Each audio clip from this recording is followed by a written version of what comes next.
All right, all right, all right. Welcome everyone. Thanks for tuning in. Also, welcome Miranda. Miranda can't make it yet. She is at the moment in quarantine. I think in extended quarantine even. She's getting deployed to Germany, has to quarantine, and then I think two guys in her not in her unit, but like in the same camp they were tested positive. So your quarantine is extended, right? But yeah, um, you know, I guess we'll see in like maybe 2 or 3 weeks if you wait a second. What are you guys spamming here? Here what? No, sound is all right, right? Yeah. But yeah, maybe in 2 or 3 weeks we can look if you can come on again, right? And if the internet is holding up, because that is a bit of a struggle in that little camp, right? But yeah, a little bit of an odd combination of guests today, some might say, but actually, so Bjorn, obviously, biggest Eve streamer, who seems to be focusing more and more on FCing. That's at least my feeling. I don't know. Maybe I'm just paying attention too much to just the FC part. But I think. Right there. Also, hello, everyone. And then we've got Noraus, who is the leader and main FC of the biggest Chinese group on the server, I would say. You're the biggest, right? Yeah. Almost, I guess. Yeah. Yeah, I would say, I mean, Fraternity is as big as Mangoes and Ranger Regiment together, I'm guessing. Maybe even bigger, right? Arguably, we're about the same size if they combine together. Is after this war, is it going to be the Chinese war? And well, I'm totally expecting that, right? I'm totally expecting that, right? Why not? Well, just like, usually we don't talk politics. Yeah, but everybody getting up against us. It's pretty excited. But I always felt like there's always like a second what do you even say, a second, not society, a second there's always a second meta game, diplomacy game kind of going on in the background. There's always like the old school tranquility guys, right? The guys that have like a long history, and then there's you guys that came over, and you guys have still your little thing going on, right? Oh, yeah, but yes and no. Like, I've never played their server, so it's mostly the history of last few years accumulated from TQ, right? Yeah, well, but I still believe everything you guys do is always aimed at like that little war that might not be going on, like maybe the Cold War that's going on right now, right? It can become very I just aim for the mutually assured destructions. That's my ultimate goal. Well, that's yeah, I mean that's my ultimate goal. Yeah. It's a decent goal to have, right? Destruction is always good. I mean, in this war, the beginning of this war was actually kind of disappointing destruction-wise. Was a little bit of a bummer until the keepsters were dropped in Delve and all that stuff. But yeah. But let's I'm more related to less structures, more fights, etc. Yeah, and let's not talk about the war, because I think at least I am kind of like I've heard enough about it, right? But so you guys have been fighting a lot lately, right? I wouldn't say a lot. A few fights. Just been taking fleets up to Vale, running into FRT, and getting fun fights, in my opinion. So the first question I had written down was like, so Bjorn, when did you join the Imperium? And how is the campaign against the Fraternity Jump Bridge network going? You are the reason I'm hitting jump bridges. Because I tuned your streams and I saw you hit people's jump bridges all over the place and get like really cool fights. And I've been like streaming, I think 4 years of me doing public fleets, and I never touched anyone's infrastructure ever. And if I didn't get a fight, I would just go and roam to a completely different region. But then after watching how you did it, I was like, what if I just hit jump bridges? What's gonna come off it? Do people like, will they hate me for it? No one seems to be hating Pando for when he does it. I mean, granted, you are hitting people who aren't, you're kind of at war with sometimes too. But like, I'm not doing it to be annoying. I'm doing it to kind of ring a bell and be like, "Hi, do you want to play?" If not, I guess you can't use a jump bridge for a day. Like, my plan is not to come back and kill their infrastructure or whatever. So, like, for the longest time, I always thought you would be you wouldn't do this ever, because then you would kind of lose that neutral status. You know what I mean? But I'm not doing everyone. I have been doing it to everyone I've gone to. I went up to Volta yesterday or something, or day before.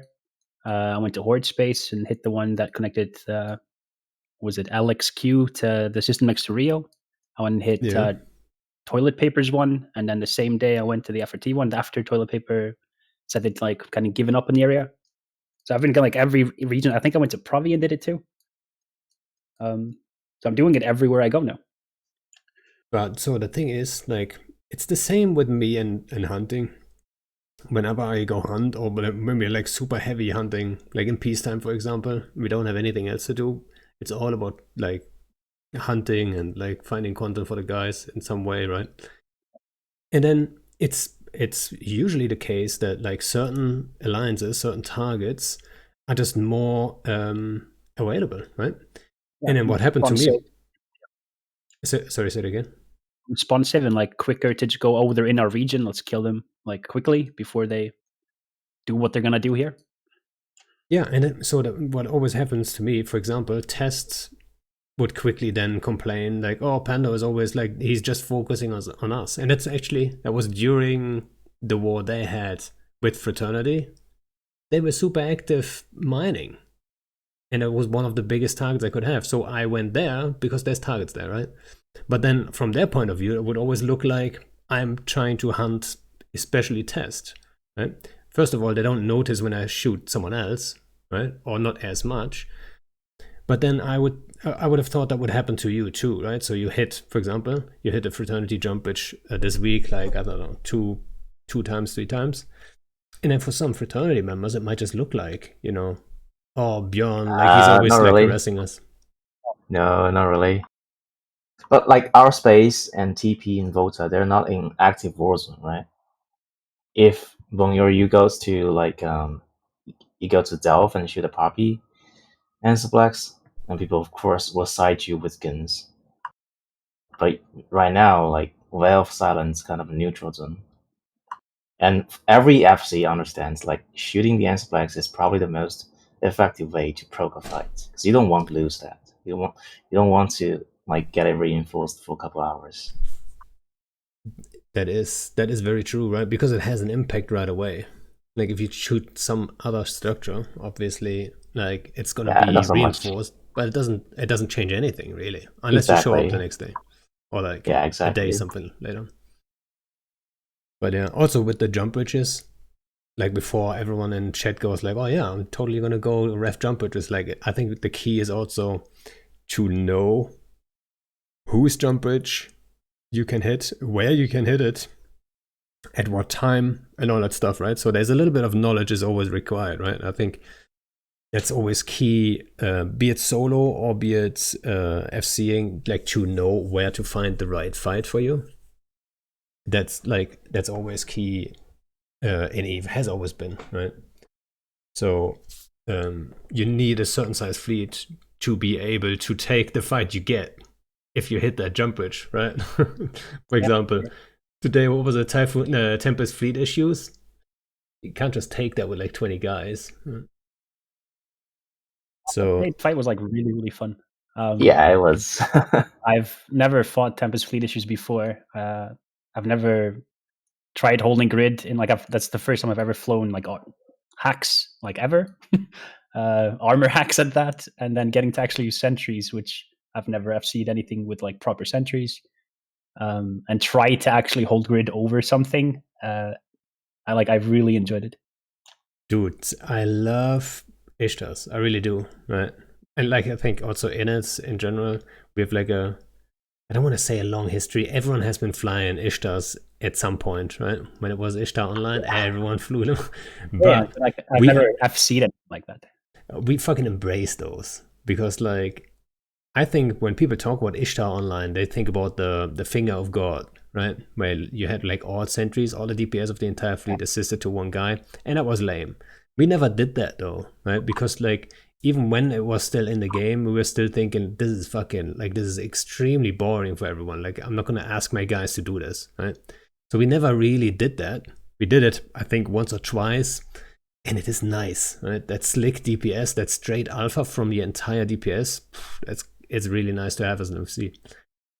But when it switched and the Finger of God was removed, I think we had an advantage because we didn't do it before, and we were really strong with Ishtars, and like one-on-one fights, 100 versus 100, we would like 99% of the time we would win that, and that's where we really fell in love with Ishtars too. Because I think also, if you think about it, usually you have a ship, or you have the DPS ships, you have a Logi anchor, and that's it. That's already complicated enough. Then you kite and you try to position properly. But now you have your sentries too, and you keep that in mind too, right? So that adds another level to it. And then when the opponents are Ishtars too, that adds also another level. You could attack them, right? So if you have a small bomber wing, like you had today, for example, right? Or smart bombers, like something, right? People could get creative and counter each other and all that stuff. So I always thought Ishtars were really fun. So I wouldn't be too mad about like Ishtar 2.0. I was gonna come back with like this wall formation stuff. Did you think that was a like different way to use the Ishtars? Because like I don't know how you could kill them like all the drones quickly, unless you. Well, I think there's definitely some stronger composition with the formation. Like for each stars, you can only do it once, right? For the first time you deploy drones. And when you switch to bouncers, I could have just smart bombed those, right? Yes. But if you take like, do you remember Bush Eagles or even Bush Nightmares? I do. Yeah, those are really Bush Nightmares. so yeah, Test does that during our war, like a little while. But I don't think Bush Nightmares will work again, like with formation, because just how slow they were being. But Bush Eagle, with the new formation, could potentially be very strong. Dude, right? This formation essentially eliminate the downside of your mobility. But if you already have extraordinary range, then you can go extremely well with this formation. That's exactly what Bjorn and I were talking about too, right? Like I was so this is how this worked, right? I was poking you about something. I forgot what it was. We were talking about what you're gonna be flying and stuff, and you said Omen navies. But before that, I was speculating because you said like, "Oh yeah, I'm gonna try something new with the formations and stuff. It's a new ship type."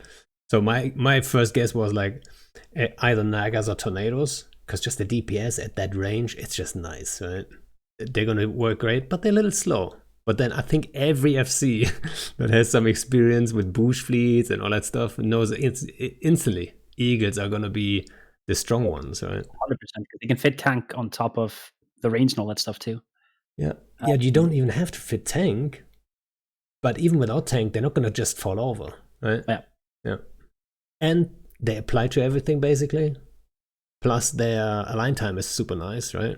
I think it's around 5 seconds, which is without any nanos and stuff, right? So they're gonna move around fast and all that stuff. And then with the formations, like I didn't have a chance yet to really test them in a proper fleet, because the few fleets I took out while they were out, like either was bashing some structures, which is obviously it doesn't require like ultra brain tactics, right? You have to be in a wall to bash a structure, dude. Well, I be in like a little ball. No. I do take every chance to warp us around in like an arrow formation and all that stuff.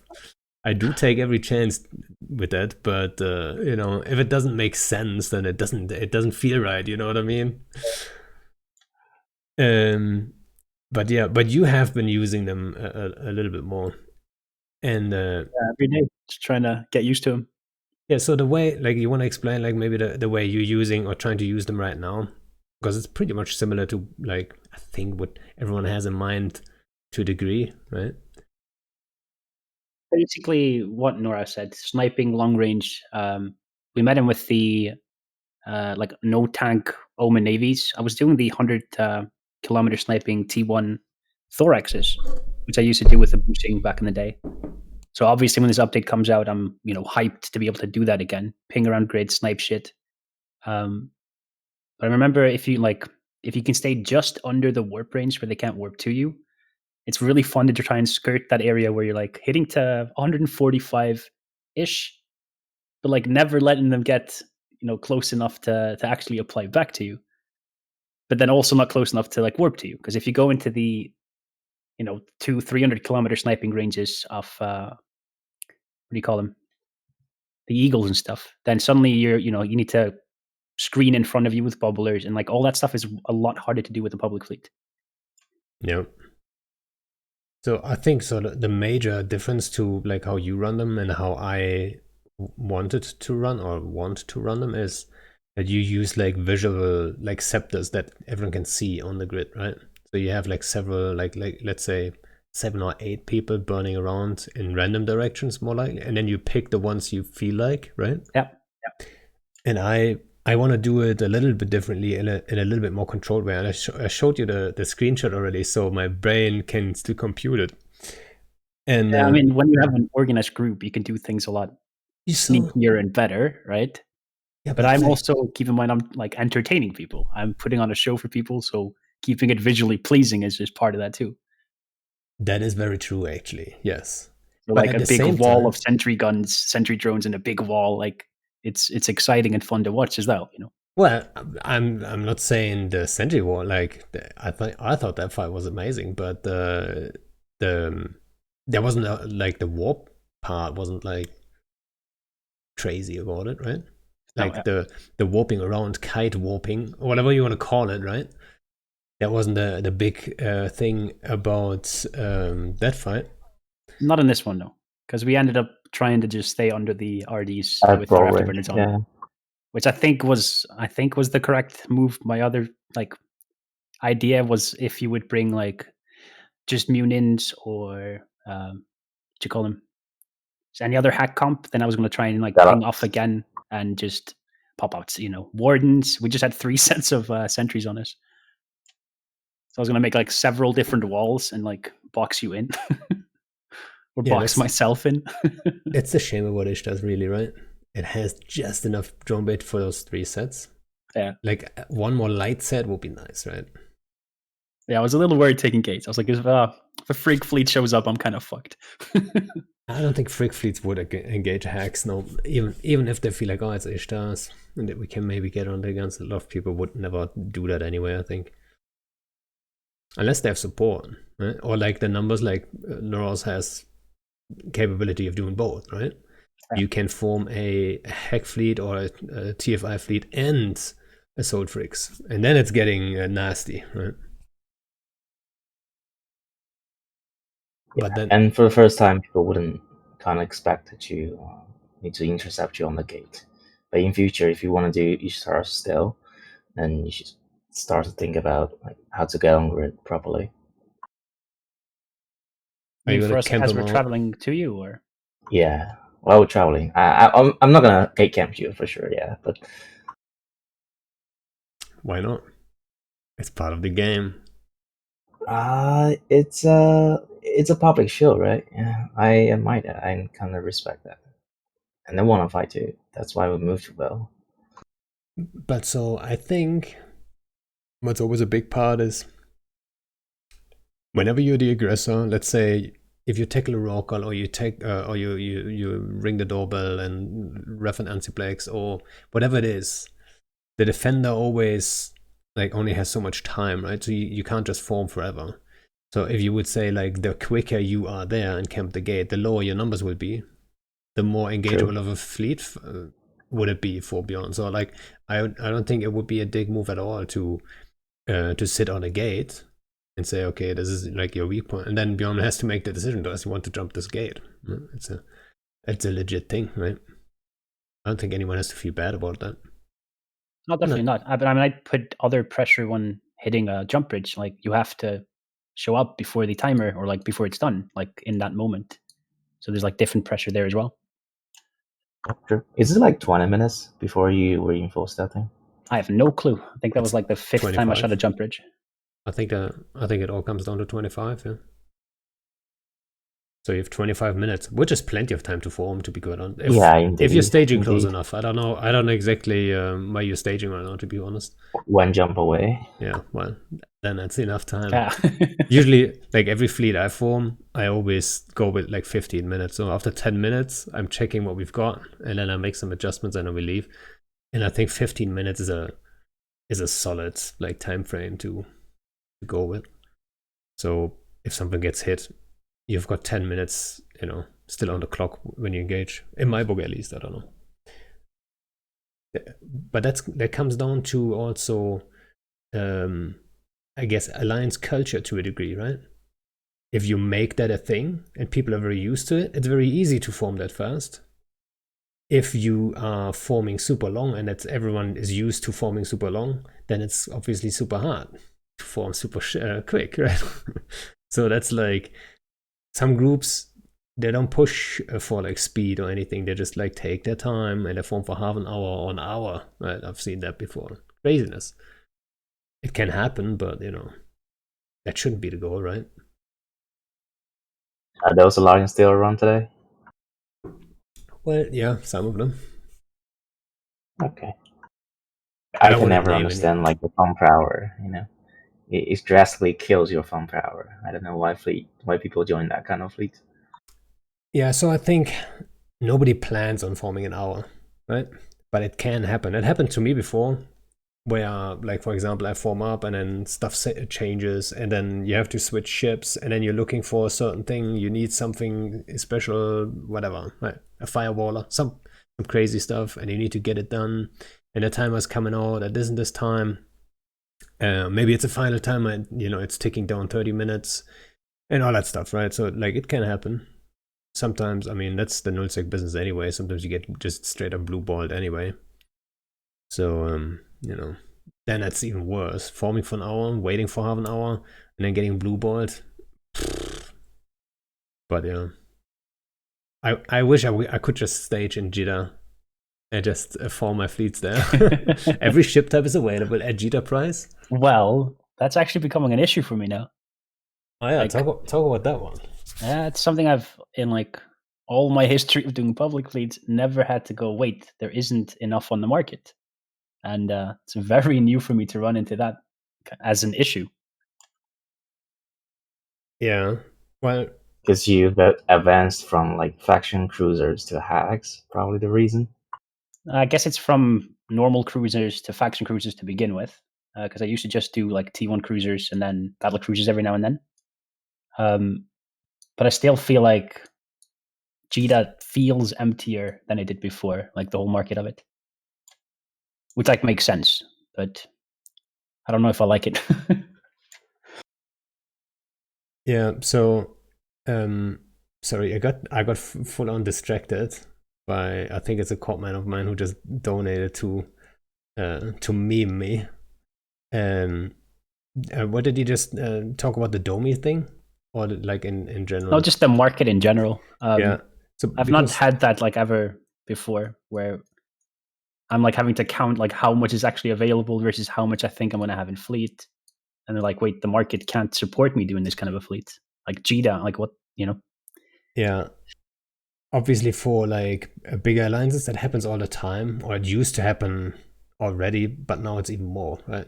Nobi actually also, like for example, Tempest fleet issues have in the past been on our list. Like, oh yeah, we would fly this if there was enough supply. But yeah. We did them before, but then decided like, if we lose a fleet, like, are we going to be able to replace them and at what cost, right? So we couldn't really fly them that much. And I think if that happens now, for example, if you wipe out Noraus Typhoon Tempest fleet issue fleet, I think Noraus, you guys would probably also have the same issue, right? Actually happened last week, but yeah, it wasn't good. Yeah, it's a tough decision to shift to battleships, like even faction battleships. Yeah, blueprints is not actually hard to source, but the ore, it's indeed hurting us. Yeah, so who was it I was talking to last time? Who said if battleships and supers wouldn't like share the resources that much, that would be just a nicer way for like scarcity and stuff, because then we could actually fly the battleships. That wouldn't be too bad right now in the meta. Yeah. But because they're so expensive, and that's why I wanted to ask Bjorn actually. So you were flying Ishtars, but if domies were cheaper, would you have used domies? Right? Now the meta might be changing. Maybe going that short of a route, but if my normal routes that can be like 20, 30 something jumps, if I, go through Jaminit into Kalevala down, big route, then maybe not. It's like you're slow, you're still easy to bomb on gates. You get, waterboarded very easily. Like mobility wise for me, battleships are kind of rough when like doing the type of roaming that I do. That's probably also why I just love cruisers in general. But for something like this, it would have been interesting. But then at the other flip side is, how many hot dreads do you really need to just start alphaing and really messing us up? So I'm happy that I picked Ishtars for this, just because I've never tried them and I really wanted to. And like I can see myself doing in the future some battleships, but at the moment they are rough for like what a dummy is, like 270 million Cheetah or something. Oh yeah, and yeah, it was Dunk actually, right? Dunk, it was you who brought that up. Like, yeah, it shouldn't share the resources. I'm pretty sure. And he says like it also happens with faction mods. Yep, very true, very true. So, but like in general, if you could decide in the fight if you would go with a battleship doctrine or a hack doctrine, you would probably go for battleships now, right? Like just in fight without the travel. Let's if we leave that out, you would probably prefer battleships, right? I think so, yeah. It is obviously like a lot easier just to get carriers and dreads dropped on you, and a lot juicier if you're in something that can be applied to a lot easier. And I don't know if eventually that's going to happen if I keep hitting people's jump bridges that they go, fuck off, Bjorn, here's just 100 carriers. Stop coming here. Like, I hope that's not how people are taking it. I hope if you won't ever go to south, it probably won't happen. Ever go to the south part of the map, I mean, there's no way I'd be trying to hit the like jump bridges in Delve right now, like you said before. Like, I completely agree with your viewpoint there. That would make me look like I'm on one side and not the other. But I don't know. Like, I went and hit Hordes one the other day. They didn't show up with anything. Like, most of their dudes are obviously in Delve. Maybe next time they just drop a bunch of carries and go, stop, Bjorn. We need this stuff. So I don't. I'm kind of just testing the waters, if I'm honest. But so I'm never too mad about the like a carrier blob or a super blob for that matter, to be honest.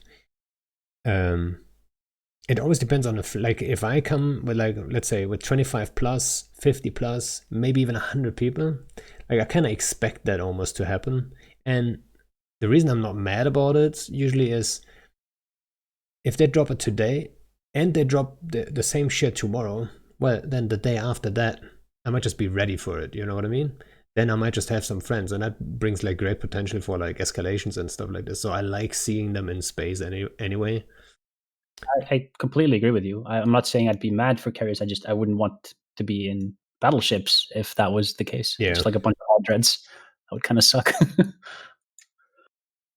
But I do expect, I mean, Noraus, you can correct me if you want, but I kind of do expect that to happen sooner or later. In your space too, right? Oh yeah, 'cause it's 9 jumps from Cheetah. What would you expect? People come to poke you. It's a courtesy. We welcome that for sure. So is that part of the reason why you guys actually took that space? Yeah. I mean, I don't like being deep nosec, and there was no more economic reasons for that as well. So to bring up some easy contents that doesn't require me to actually sit down and planning for hours or even days. And the best way to do it is just move to near low sec. People come to you. That's everyone who's lived up there like gets regular content from public fleets, and just roaming people from the trade hubs. So like Horde did really well when they moved to Geminid, when they moved up to was it Pureblind for some while. They kind of just embraced the whole thing of these streamers will show up with fleets, and so will like other people, and it's we don't have to go anywhere; it just comes to our doorstep because we're so close to where they're roaming from. Yeah, and they even it even have a system restricted, no caps, so you can bring whatever you want, just no caps there. I believe it's LXQ2, right? Yeah, do they still do that? I don't know. Well, sometimes. I don't know.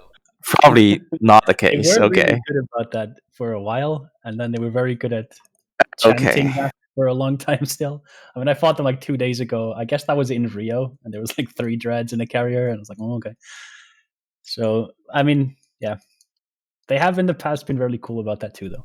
But that's always been from like their kind of at their discretion, saying, hey, we're not going to do this to you because we enjoy your content. It's never been from anyone that I know who's asked for like an agreement like that.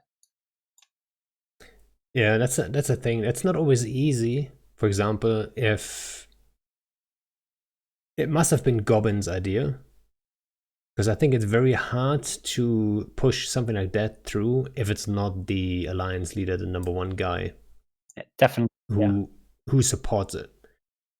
Because like it's very hard to go to the guy and then say like, hey, we should totally put these weird rules in place so like streamers and all kinds of like roamers like can have a better shot at content. And like, what? Why? Right? It doesn't make any sense to people that don't really understand the economics of like content, right?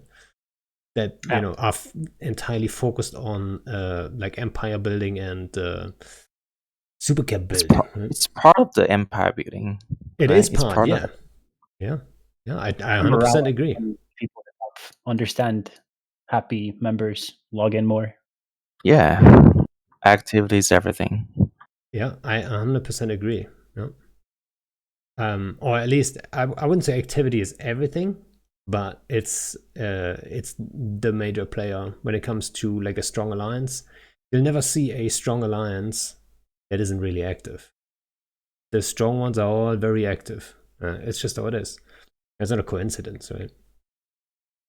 So yeah. So you guys are now the premier roaming destination for everyone, and the closest. Why would I go any further if I can get content right there? It's like how many jumps from Jita? 11? 9. Yeah, 11 probably. Yeah, you're right. Do you have rules? But the time zone might be an issue. The moment you came was like 1 a.m. for us for the majority of the size. But at the same time, so if he had 200 people in fleet, then it would have been the wrong time zone. That's true. Yeah, sure. So, but for this size, he got the exact right fight. So if it's pretty good. Guys, 50, 60 people every time, just about the same size that we can take comfortably. Yeah. Yeah, I've been looking at you guys too, but like my warhorns just didn't work out that way, and I ended up in mostly AOM space. When you're not targeting them? No, I'm not targeting them. Unless you want to pay me for it, I'm fine with that. Oh, we can talk about that, sure. Fulcrum's gonna get mad at me. He's gonna hunt me down. But yeah, he's in the wrong time zone, so it's all good. But yeah, I'm looking at roaming too, but obviously we're a little bit busy with all kinds of war stuff, so it's hard for me to reliably like get to places. But I'm learning the fleet formation stuff vicariously to Bjorn at the moment, so I'm soaking those lessons in, and I'll apply them right away, hopefully, and not completely whelp the first fleet. It's gonna be a scary day. Sorry, are you pushing you guys to get these skills skilled up? Like, do you guys see it being so important that you want all your FCs to be able to do this? So we're not pushing people to do it, but all our FCs probably realized how strong it is. So I think everyone kind of injected at least the formations to 5, and then what's the other one called? weapons thingy. I forgot what they're called. Yeah, the size stuff to at least like level 3 or 4, right? I got it on 4, and I talked about that before. I got it. I'm always a little bit mad. Like I never know what I can skill. Now I have something new to skill, but I have to inject because I don't want to be late to the party. You know what I mean? And then I don't know what to skill again. So at least I'm just skilling the last one on 5. Yeah, the coordination one. So I'm skilling that one on 5 in a normal way, I guess. Because I don't think it's that much of a game changer if but would be nice to have, definitely. I think I told you already about it. I think I've got a really reliable way of like how to set up bomber fleets now. Because like for a lot of people it might just be like they might think it's obviously super strong to just warp in a sphere, but no, the sphere is either too small or too big for really good bomber fleets. And you need to actually set it up properly to be effective, right? So you want to land at 40 km instead of like 50 or 25. 25 is too close, 50 is too far. But I do believe with the relative warp, there are a lot of potential ways of catching, especially Munin fleets and stuff, which is weird, especially Munin fleets that are already moving. So that's one of the first things I want to test very soon, if I can reliably land like some bomber fleets. But yeah, we'll see.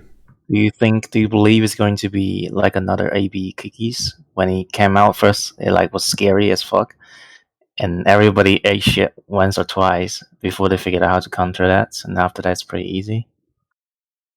Well, I mean, a lot of people still struggle with AB Kikis. I don't know why, right? If you show up immunity, you should be doing well. But, I know you are very susceptible to getting caught with bombs, right? No, I have like a stereo record for that, but yeah. But I changed all my kikis to MWD, by the way. It's a great idea. You changed your kikis to MWDs? Yeah, all of them. You should too. I think I disagree. But okay. I mean, it has advantages in a lot of scenarios. Like, for example, so why did you change to MWD? Just to be able to keep up with Munins, for example, and stuff like this, right? Yeah. But if you want to incorporate bombs to your Kiki fleet, what then? That's right. That's our weak part. Like, we don't have if you get bombed, you're excellent bombers. Yeah, if you get bombed, you're done. Like you don't even tank like 3 bombs. You're done with 3 bombs. You can lose your entire fleet to 3 bombs, which is just like, I don't know. And then MWD, yes, you're way faster, but like how reliable is it then actually, right? You also have like a massive SIG, so you get picked off at range a little bit easier, right? So once the units land at range, you will still like struggle and stuff like this. I just like the AB. Yes, it's slower and it's easier to get out of position and then get pinned down, but I think it's just easier to keep the fleet together and at a certain speed and get under certain ship's guns, right? For example, I do believe that was you guys actually. One of your guys formed AB Eagles, and I caught him and got under the guns. But MWD Kikis, that's not really happening. That's the very first few days of the Kikimoras. No. Yeah, we never used AB Eagles again. I know. Probably won't be. You put out a ping. It's not allowed to use AB Eagles anymore. I thought that was funny, but yeah. I guess if you're good at positioning, and if your bombers are great at like launching bomber at the right moment, if you have been training for that, right? So maybe Afterburner could be good. I agree that MWD is super situation now, right? Yeah. But for me, in my time zone especially, we don't usually like get encountered by entire fleets. It's usually like a small group of people kiting us with mutants. So that in that case, when we were outnumbering them, that is true. MWB just swarming towards them. That's a choice for us. Yeah, I agree. I mean, kickies are fast, right? Especially shield kickies. Like, you get them on the target so fast, like, yeah, you should just swarm them. If you have the numbers advantage, definitely. But if it's like, I mean, at a certain size, let's say, what scale are we talking about, right? Are we talking about 50 kickies getting engaged by 30 Munins, right? Is that the scale? Or are we talking 100 kickies versus 70 Munins? Yeah, exactly. So, you know, at a certain scale, Munins just take over because their kill speed is so high that even if you have MWDs, you're not going to catch up to them fast enough, I think. Like, how fast is an MWD Kiki? 3.4 something? That maybe the speed? 2K5. 2K5 something. 2K5? Yeah. That's not even that fast. It's as fast as a Munin, basically, right? So if they land at range, you're still not going to catch them, right? If they burn away from it, you're still not going to catch them, right? And they, Well, assuming you no have a links bigger and perfect link for Munins. But yeah, I get your idea. Yeah, so, you know, but with a lot of, that's with a lot of ship types in the game, I believe. You know, if you pick one thing, you get the fight for the other, and the other way around, right? That's just how it is. So yeah. Sorry guys, yeah. The alerts are not work. I always turn off the alerts because they would be you know, interrupting. I read and I heard every bit of it. Don't you worry. And yeah, it's a little distracting for me already, but it would be even more distracting if I recorded a podcast with a donation, like with some fucking computer voice talking about shit. So I hope you guys understand. I'm sorry too that I have to turn them off. Actually, there's a note top left corner which explains it too. But yeah, where were we? Sorry, I just wanted to explain that quickly because someone brought it up. Kikis. Afterburner has its advantage. Yeah, and you said, like, is it gonna be like the kickies again? Yeah. No, with formation bombers. I don't think so. I think bomb runs will be very similar to what they were before. Just, I think the moment when you get bombed, it's now shifted. So what I think is now happening is you will see less bombs on warp-in. That's very obvious to everyone, I think, right? Nobody's gonna, or I don't want to say nobody. Somebody will land in a clump and get bombed to shit, right? It's still gonna happen. But 99% of the time, people will land in some form of a like a spread out formation, like a bigger sphere or like a plane wall, whatever it is. So bombing on warp-in is going to be less common. But bombing while a fleet is anchored and moving is going to be a little bit more precise now, I think. But it's going to be very few people in the game that will think about this and pull this off properly, I think. Right? So the skill required for it is going to be higher. For example, a guy like Zico, he will figure this out. Zico will probably do proper bomb runs on moving targets. Or what you will also see probably a little bit more, you already saw that more, is tick bombs on the gate, right? So when people land out of warp, bombs are already on the way landing. Right? It's always a little bit of a gamble, but sometimes that just works out and you wipe out an entire fleet. So I think that's what's going to happen. I don't think it's going to be like the holy grail of bombing is going to emerge suddenly and like everyone's going to get bombed to shit. Like, that's definitely not happening. I think it's going to be less bomb kills. Or do you guys have a different theory? I think I have to agree with you. I think, though, you know, being able to warp spread out and land spread out obviously is going to mean less bombing targets and less opportunities. But those fleets still have to travel between gates, so I think you're completely right. Yeah, and so in the fight today, you saw the Tempest fleet issues. Like, they are So I did the math like ages ago when we had to fight them actually against GOTG at the time. Oh, yeah. They are pretty They bomb use safe. TFI. They did use TFIs, yeah. Okay. And Yeah. that was together with PanFam and stuff. And so my theory, I'm gonna tell you what I had actually planned because it's so long ago. It's like I might just use it again, but whatever, right? So my theory was the TFIs, they have a SIG that's around 300, right? So that's 1/4 of the bomb damage is missing because the full bomb damage, you get it at a SIG of 400. So now you could go and say pain 3 guys, but like whatever, you killed 3 of them, right? Because just that SIG makes it so the TFIs cannot get bombed with 1 full bomb wing and die, right? So they would survive no matter what, because the SIG just puts them under. So the trick would be like, how do you paint them all? And then obviously there's only 2 ways. There's a paint projector from a Citadel or a paint projector from a Super. And at the time, like the Citadel where we expected them to show up, it didn't have a paint projector. Like very few Citadels actually do have them, right? Because it's so niche, it's so rare that you need them. So what I did was put like 2 Supers in tether, just on that Citadel, like just hanging out, right? And they had actually the paint and point projectors fitted. So what the plan was, and it didn't work for another reason, but the plan was they land out of warp, then the projectors are on the way, and you can jump the Supers out just when the projectors are on the way already, right? You can jump the Supers out to a friendly keep, so they're gonna be fine, right?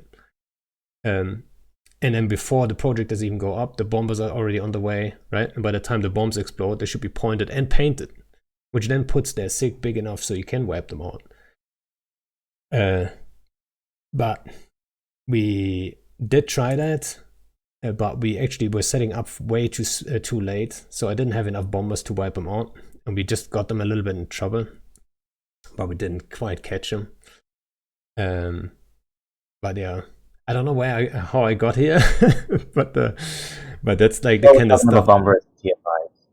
Yeah. I mean, so the TFI is itself pretty much like bombing proof ship for dummies. Yeah. It is, yeah. The EHP is just too big for a SIG that's a little smaller than, well, not just a little, a quarter. You only take 3/4 of the damage. I think. You have no idea how you can kill a TFI even with 3 squads of bombers at full damage. Like that's 20 bombs with full damage. Well, I mean, technically you could always land 6 squads of 6 bombers, right? So, like from all directions, kind of. Like squads of bombers, then you probably deserve to die. Okay. Well, I mean, if I can predict where your TFI fleet is going to be, and I can get like 36 bombers, it's not that crazy of an amount. It really isn't, if you think about it. It's you can land those, but it's still not enough damage. 36 bombers.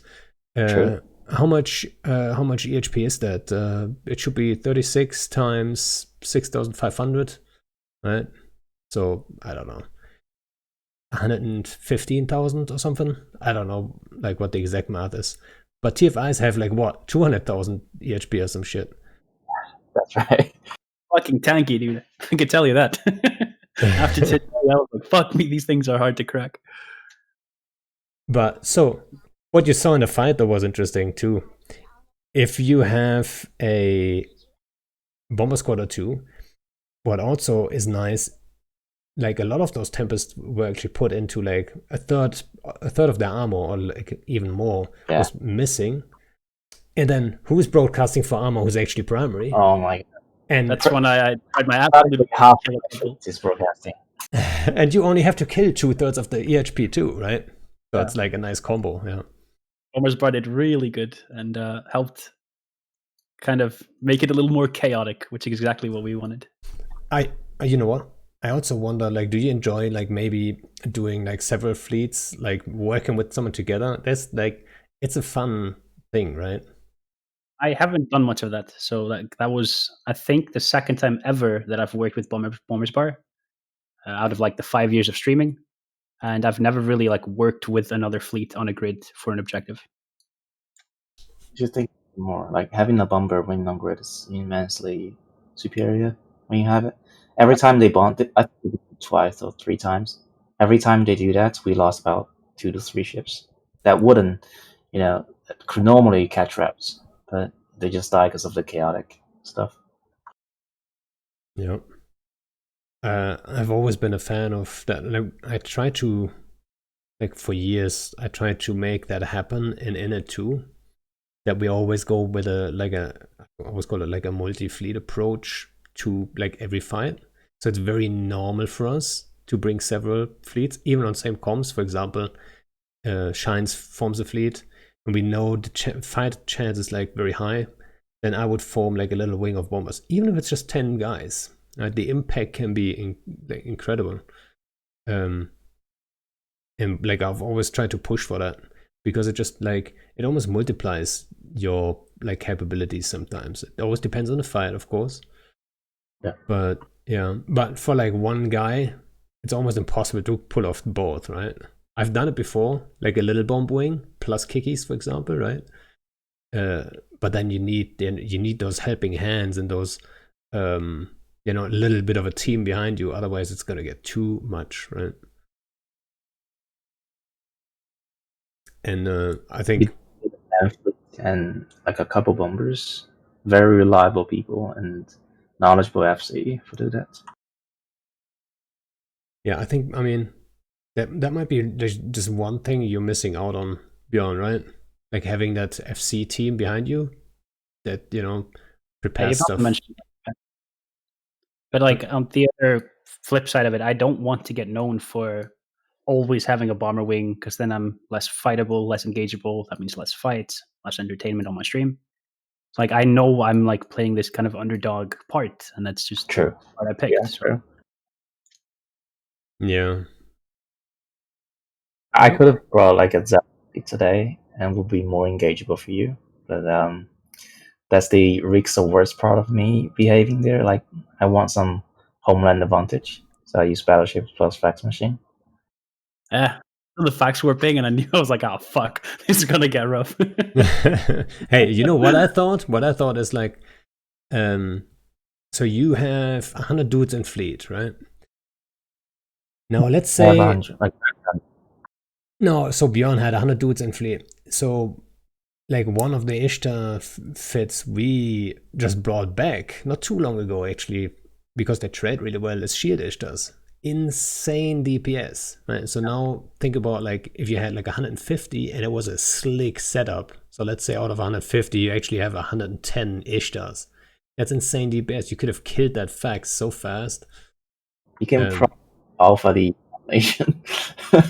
you probably can alpha most of this stuff, like beside TFIs, you're not gonna alpha that stuff. But like the Guardians and that stuff, just one shot them, right? Yeah, Ishtar DPS is like fucking nice, and I think I didn't see of it, but I'm guessing it has at least like 1 or 2 drone damage amplifiers too, right? That too. But I wanted to go for like an afterburner brawly kind of setup. Does it have EWAR? No. No, wrong you are. What about having damps on it? I decided to go for. I was gonna do some like pinging around sniping and like have it be able to do both, but then just ended up in there. That's why I always like them. Sorry, say it again. Yeah, go ahead. Like I mean, the web bubbles today like caught you 2 or 3 times. That's the problem that you can see right there with the AB hacks. 100%. No. Suddenly 40% slower speed, and then if you get volleyed off, and you're like, ah, shit. Yeah. Makes slow ships even slower. Right? What do you think about that suggestion of like making it a scram bubble? Not for the same duration, but like 1 or 2 ticks, maybe 3 ticks. You're gonna be scrammed and then you're released again. So it hits MWD hacks or MWD ships in general more than it hits AHEX, like with ABs and stuff. What do you guys think? last time we talked about it. So like a single probably a risk. AoE burst type scram could be very interesting. Yeah, I think it would be better, to be honest. Both. Wobble, Rexia, AB. Yep. The Scrubble is what we need. We don't need the Wobble, we need the Scrubble. But yeah, maybe one day we'll get it. I don't know.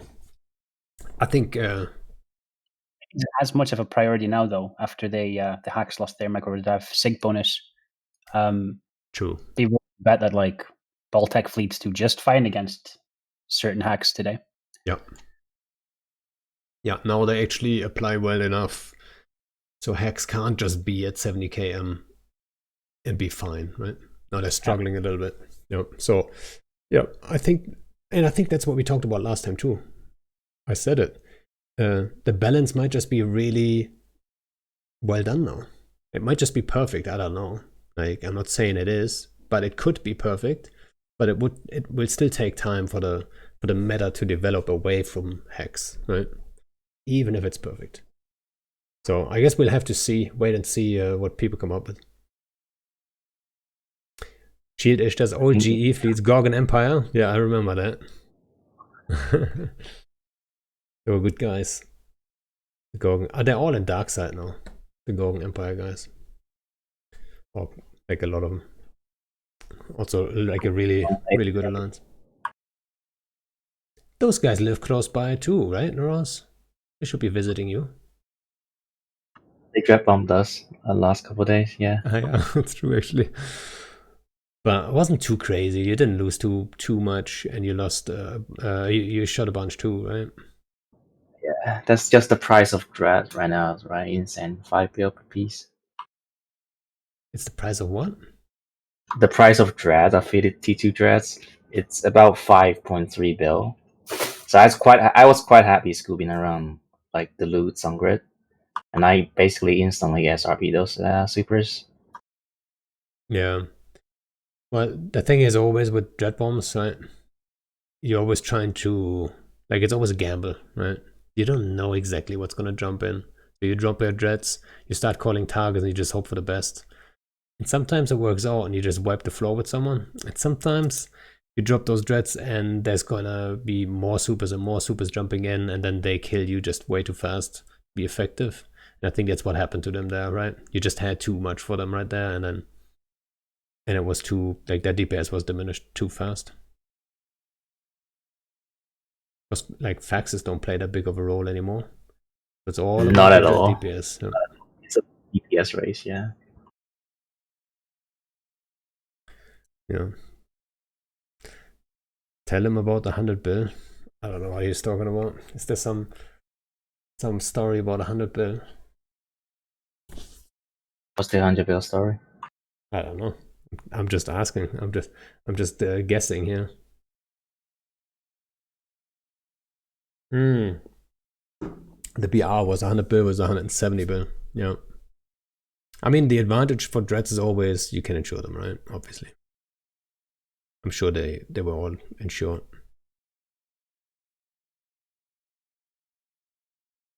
But removing them is an issue. If you know people, you can probably buy the caches from the historical dread cache, like he said. But building more dreads, it's becoming an issue, at least for us. I know that for sure. Yeah, scarcity, like, I don't know when it's gonna end. I don't know if they're already looking at like a date or whatever. If they're like, are we there yet? You know, I don't know.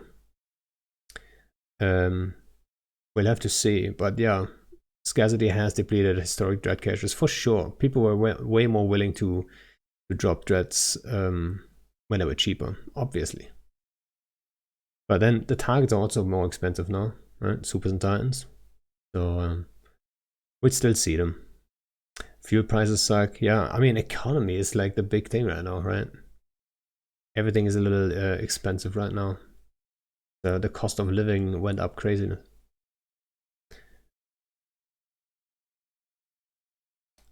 I think they will after the big war. What do you guys think? If you have to take a gamble, what do you guys think? Are they gonna say after the war? Right after? hey, scarcity is ended, and now like you get to mine some stuff again.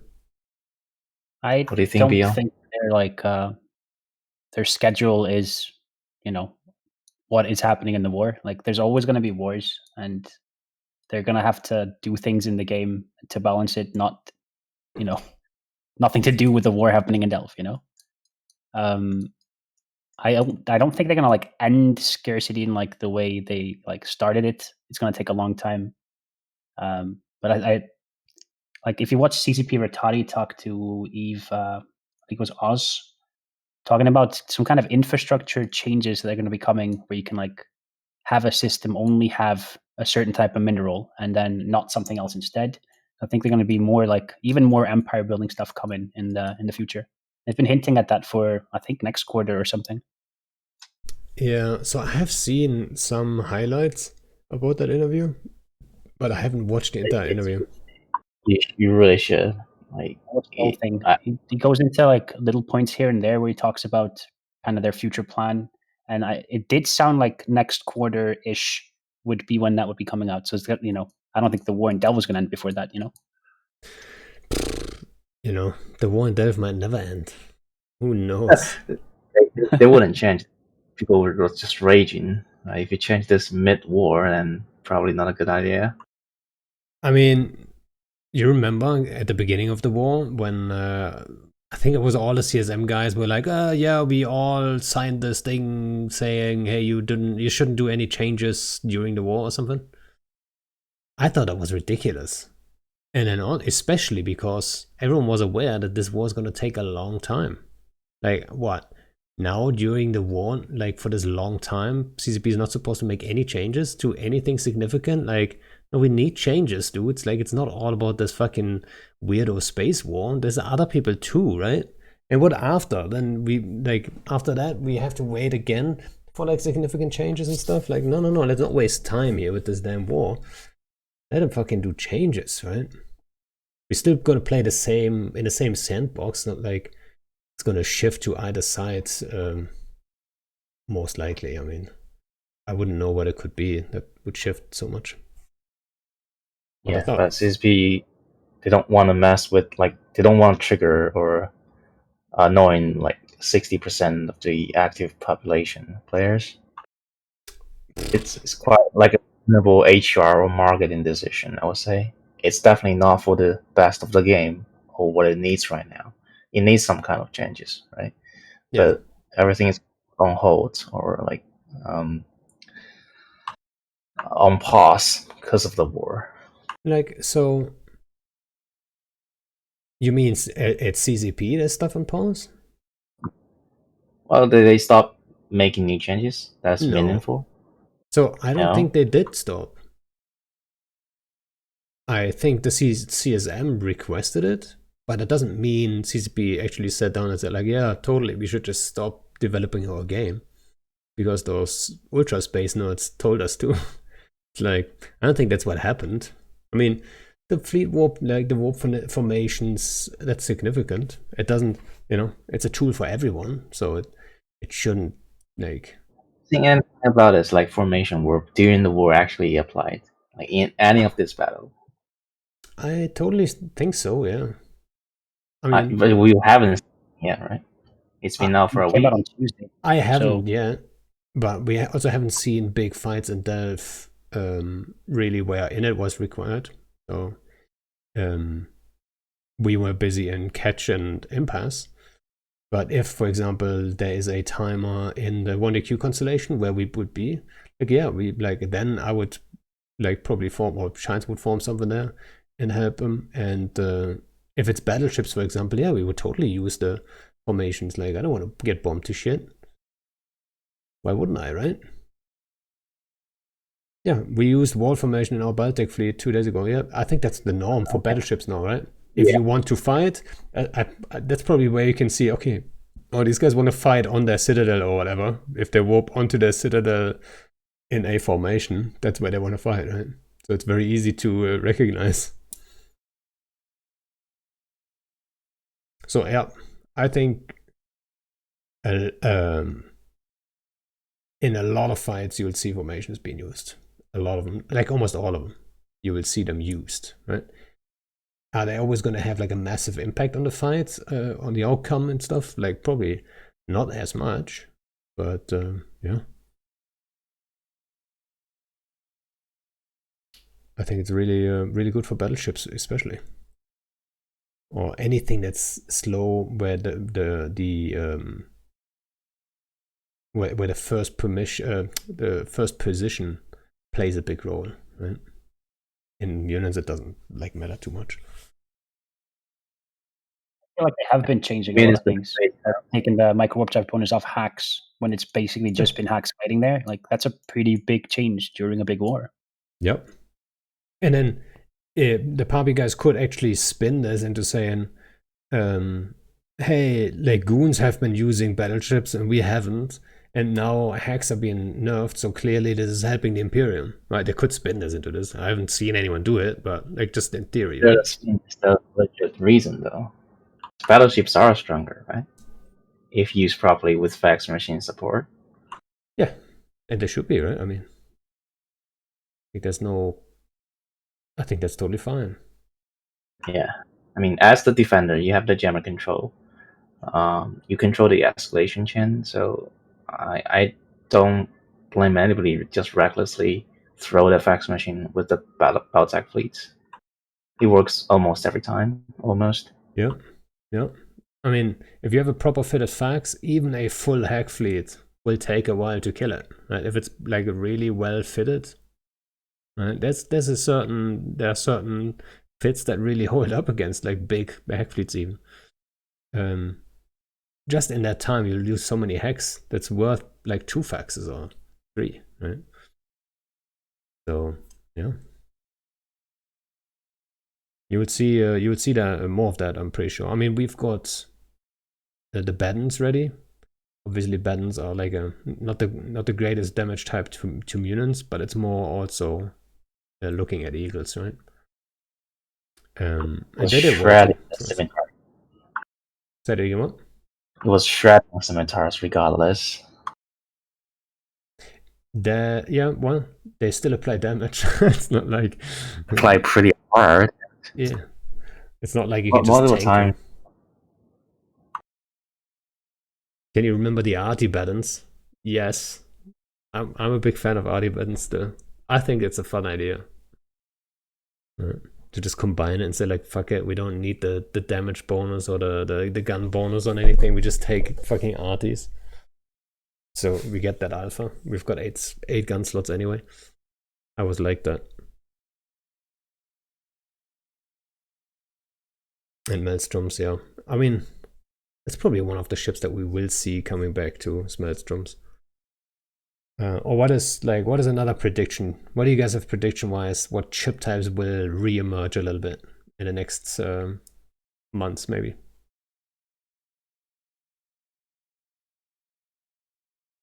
If I want to talk about it, I want Jita Mark getting fucked. You talked about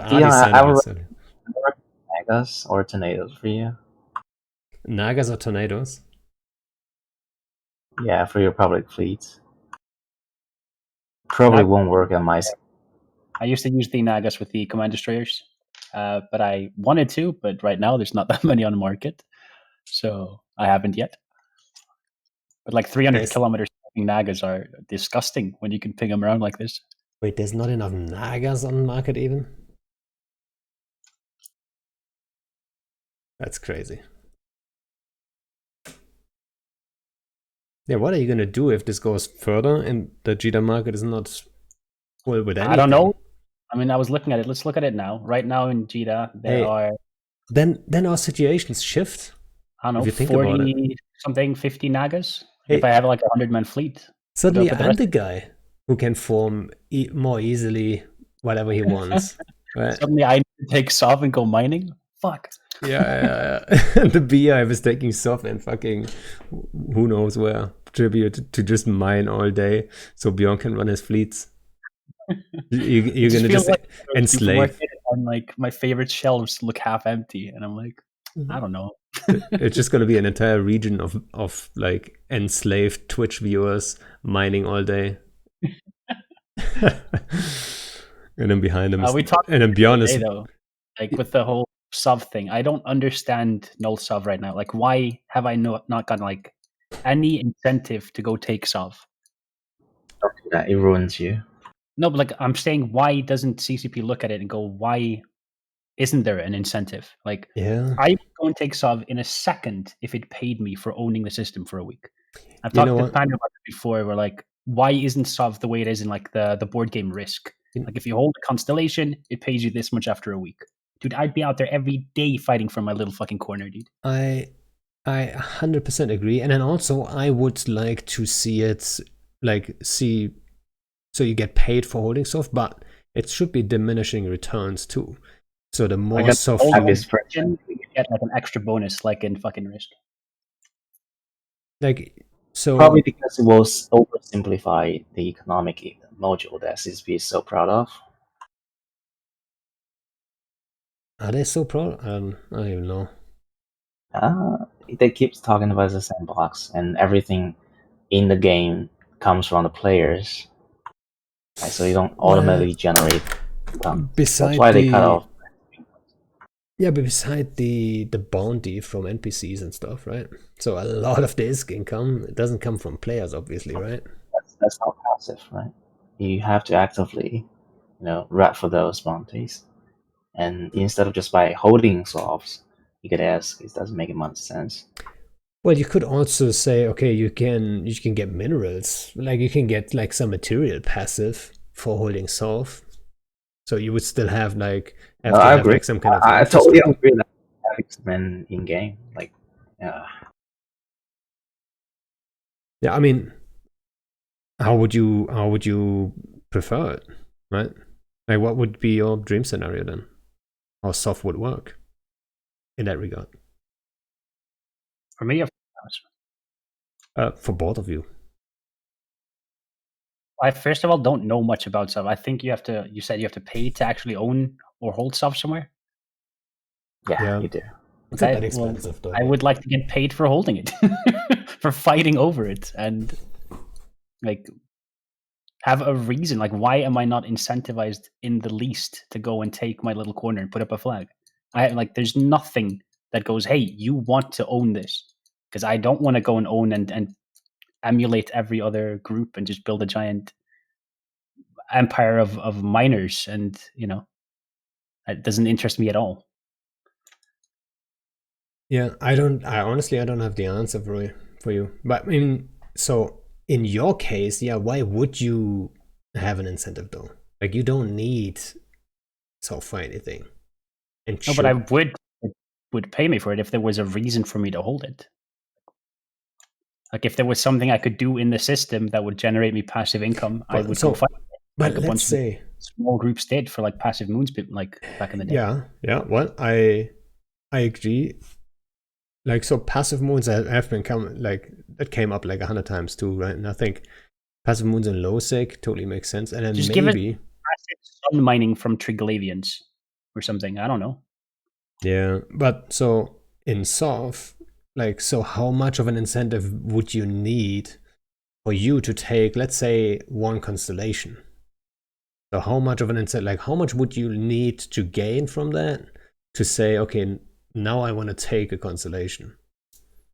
What would be your number? I can't put a number on it. I don't know exactly how much passive moons gave, but I just remember being in groups that got paid for passive moons and the little fights and holding in a little corner. You could have a little group do that, whereas today there isn't. Like, yeah, so but have a gigantic operation for it to be worthwhile.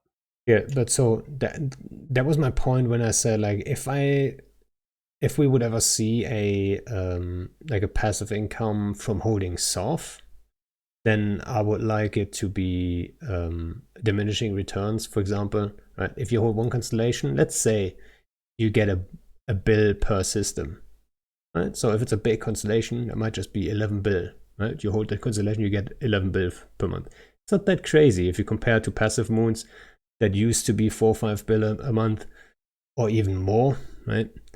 And then, but if you take a second constellation, you don't get a full bill anymore. Maybe that sinks down to something else. So like massive groups, they don't have an incentive to like to just own all of this space. So now you have an incentive. I think that like you would just have people then have fake corps holding different constellations. But I do agree. I thought about that part too. But if you hold your own Sov with a like some random other corp, then you have to defend the toasting with that corp, which isn't that easy, right? So we should probably revisit the way that Sovs are changing hands. Because right now they're so rigid. The time zone tank is too strong. That's the moment thing. when I get Sov and I raise ADM to 6, that's probably you won't probably. Yeah, it's not like the pop and passive moons, right? I 100% agree, and I think so. When we talk about time zone tanking, there has been a big thing for Init, obviously, right? Every hostile group switched their time zone out of our time zone because we are the only offensive group at the moment, well, like pretty much within the Imperium. So, like, if you don't want to get attacked, then better not be in Euro time zone, right? Because that's why we are strongest. So everyone has either US time zone or China time zone or like something like weird for us, right? And I think that's a lot of times that's the case. It's not just for us, right? It's like everyone has this issue to a degree at some point. And I think it's wrong. Yeah, I 100% agree. Time zone tanking is definitely not a good thing. But at the same time, for example, in your case, it wouldn't make a difference anyway. Your time zone would always be China time zone. And nobody would be able to contest it really. Unless all the other Chinese players in that time zone would be banding together and outnumber you, right? So in that case, it wouldn't change all that much. But let's say if you would have, like, if CCP would go and say, all right, every alliance now will automatically have a time zone assigned based on what time most of their players are active, and active whatever in whatever way, right? Might be actively doing market PvP, might be actively doing exploration, or maybe actively doing PvP or PvE in some way, right? But activity, right? The time zone where you are the most active, that's your time zone. You can't just change that by like on your own. I think that would open a lot of stuff up for everyone. I think it would just be the healthy way to go. But yeah. Or do you have a better idea maybe how it could be done? I forgot Bastion. I didn't forget Bastion actually. Yeah.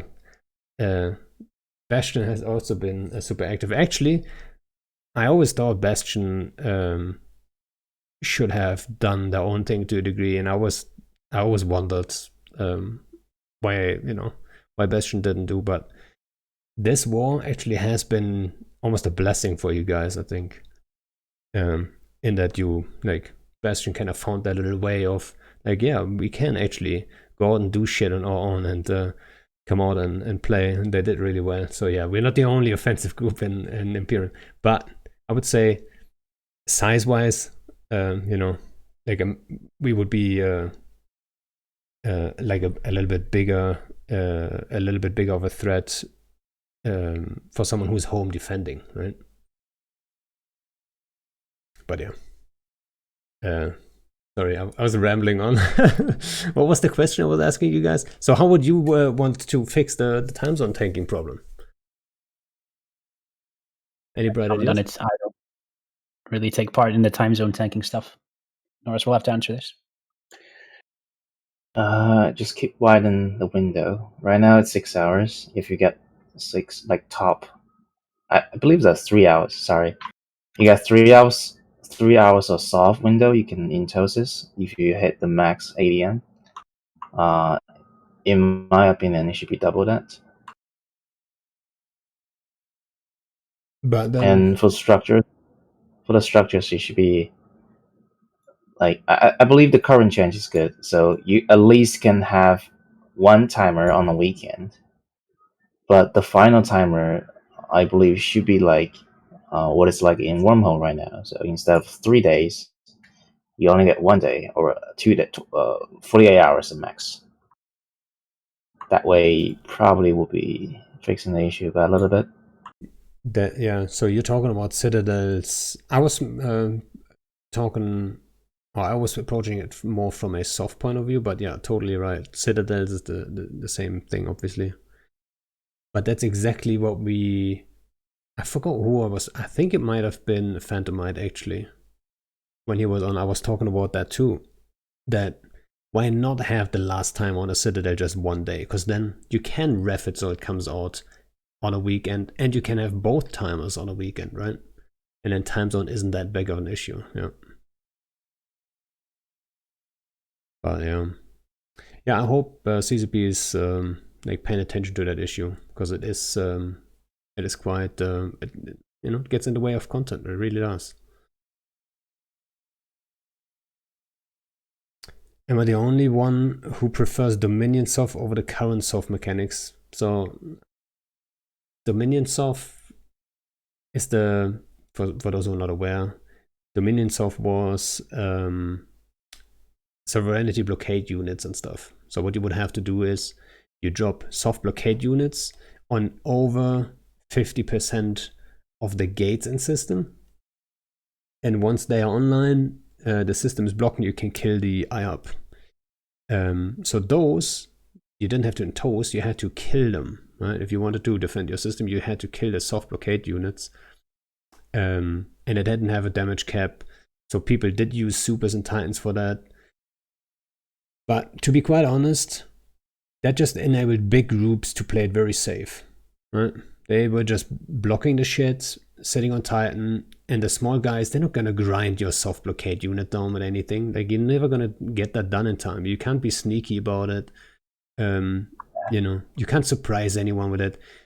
I think the approach, what they did with like Aegissoft, I think the approach was really good. I like the idea. I really do. The details are not on point, but the general idea I thought was very nice, to split it up over the constellation and give, like, don't put like a DPS and repair as the mechanic, because then that always will go in favor of the big guys, but just having one link, right? So I thought, I still think the idea itself is quite good. I think there's too many nodes, and it's a little bit too a little bit too chaotic. I don't know how to explain it, but it's very undesirable to fly in it, and it's undesirable to FC these kind of fleets. It's just not fun the way it is. It just becomes a race of like clearing nodes and stuff, not really a fighting kind of thing. What about speed if it's uncontested? Yeah, I don't know. I think this is also going a little bit, like, let's not go too deep on this. I've talked about this like 100 times already. Maybe we should do like one podcast where I get like 4 or 5 guys, like specialists on, and then we talk about just that. We pick that one thing, for example, soft mechanics, and we pick that, right? Or time zone tanking, and then we try to solve it. I don't know, but yeah, there's more details to this, right? Complexity about this game is like every aspect is so interactive with each others. The moment you change soft, like say you prefer Dominion soft, and you have to deal with supercaps, or if you want to nerf supercaps, then you have to look into the regular caps in fax machine. You can't just balance one type of ships without. At the first glance, it might seem to be a pretty good change. Oh my, this faction machine change is really great. Like, this resist nerf is really great for nerfing the super carriers. But in turn, it also fucks over the sub capitals, right? Those groups that they used to rely on that space modules now found those doctrines no longer effective because of the super capital nerf, like related to everything. It just happens to. I found myself pretty hard to blame the balance team because of this. It's too complex. Yeah, I think that's also what Marcana's law. I'm not sure if you guys are aware, but Marcana's law, that's basically what it says, right? That whenever you do a change to nerf the big guys, you'll also always hurt the smaller guys. Like you'll never like, or when you do a change, yeah. Or if you give like a really powerful tool to the big guys, to the small guys, well, the big guys get it too, right? So exploit even harder. Exactly. So, like in most cases, I think there are exceptions to that rule. I think you can get around it, but in general, yeah. But yeah.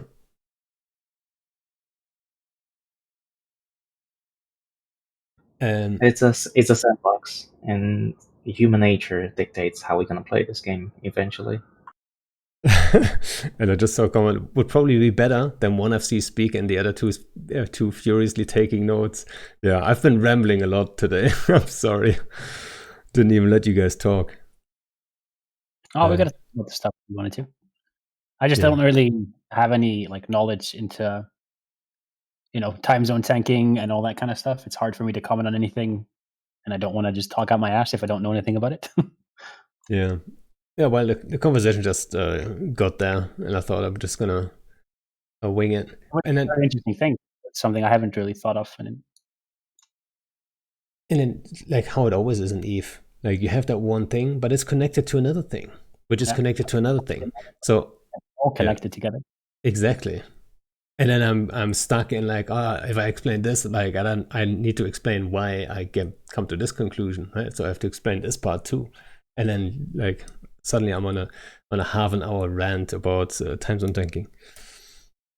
And I could talk about that even longer, but I was like, it's already the short version. But yeah, actually, we're already live for like 1.5 hours, and that's usually the limit, I guess. So if you guys have something on your mind that you guys want to bring up, then I think now's the time. Oh. Please revert resist nerf. Bjorn, how much impact did the resist nerf actually have on your gameplay? I was playing T1 cruisers with T1 Logi for fleets, and I was doing most of my soloing as a brawler, and then after this like nerf, I started kiting a bunch more. I think it pushed me to kite more because I was just getting like dumpstered so quickly in ships that used to tank like decently in brawl range. I think it had like something to do with me starting to change into becoming more of like a nano gang kiter, small gang stuff as well. When it comes to fleets, I can't really comment because I wasn't one of these people who had the faction modules to super tank some ships. I know it had obviously like effects for people like wormholers who specialize in like super expensive but really hard to crack small gangs. But for myself personally, I'm not like it obviously affected me though. Like my ships became easier to kill, but so did my targets. So I don't know, there's like negativities to it, but at the same time I'm probably getting more kills because of it too. Another question. Who does Bjorn feel has given him the most fun fights? Any groups you want to give a shout out? Don't go with fraternity, all right? Fraternity is out. I've fought fraternity like 4 times or 3 times or something. I would definitely have to say Horde. I mean, Horde lived up in Geminid, Horde lived up in Vale, Horde lived up in Pure Blind. Horde now, like, I think historically I have fought Horde the most out of any group. Like, because they've just been so close to Jeet all the time. And for it, like, we've, gotten a pretty good relationship. I think a lot of the Horde people enjoy my streams. They enjoy, like, hopping onto and watch what I'm doing. Tune in when I'm soloing as well as doing fleets. Like it's like built our relationship up like a bunch. And in turn, the FCs treat me with respect, and I don't try and headshot them back either. And like it's, content on their doorstep, and maybe Fraternity's gonna get that. Like, no, not to live up there. We'll see. Depends on if every fight has a fax and a bunch of Typhoon Fleet issue or Tempest Fleets. Fraternity coming for that #1 spot.